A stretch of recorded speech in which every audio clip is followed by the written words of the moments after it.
अब लोग बोल रहे हैं इंडिया तरक्की नहीं कर रहा, हिंदुस्तान की इकोनॉमी तरक्की नहीं कर रही, रुपया गिर रहा है, डॉलर उठ रहा है, सोना महंगा हो रहा है, गैस महंगी हो रही है, इंडस्ट्रीज बंद हो रहे हैं, लोगों को पीने के लिए पानी नहीं है, पेट्रोल महंगा हो रहा है, डीजल महंगा हो रहा है, चावल महंगा हो रहा है, अनाज महंगा हो रहा है। इस वास्ते हो रहा है कि वहां एक बड़ा फेंकू है तो यहां भी एक छोटा नहीं है।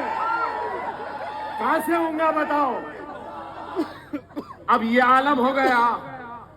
कैसा हो गया मालूम? मेरा एक असेंबली का वाकया सुने थे आप लोग कि तूने मेरे कान को खुश किया, मैंने तेरे कान। याद है ना? याद है ना? मैं और एक किस्सा सुनाता हूं महबूबनगर में। सुनाऊं? सुनो आप। एक बहुत बड़ा फेंकू था, एक बहुत बड़ा फेंकता था। इतना फेंकता था कि दुनिया में मशहूर हो गया कि जबरदस्त फेंकू। उसके बाद एक निकला, फेंकने लगा तो उन्हें भी जबरदस्त मशहूर हो गया, बहुत मशहूर हो गया। तो उसके बाद में दोनों का आमना सामना हो गया। अब दोनों परेशान, बड़ा फेंकू छोटा फेंकू, दोनों बड़े भाई भी छोटे भाई भी, समझे ना? दोनों परेशान। अब मैं क्या बोलना, इन्हें क्या बोलना? तो बड़ा फेंकू बोला हम मालूम, हमारे बाबा के पास, दादा के पास मालूम इतनी जमीन है कि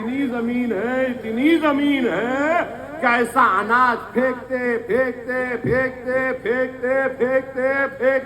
जब लौट के आते हैं तो पूरी फसल तैयार हो जाती है। अब महीनों लग जाते हैं कि खाली ऐसा दाना डाल रहे, फेंक रहे। ओहो बोला। तो दूसरा जना क्या बोला मालूम? हमारे बाबा दादा के पास ऐसा बड़ा बंबू है, इतना बड़ा है कि हमारा दिल नहीं लगा तो आसमान की तरफ करके इधर का तारा निकालते इधर डालते, इधर का तारा निकालते इधर। तो उसके बाद में बड़ा फेंकू तो बड़ा है, तो बड़ा क्या पूछा? अब इतना बड़ा बंबू, तो बाबा तुम रखते कहां इसको? तो छोटा फेंकू क्या बोला मालूम?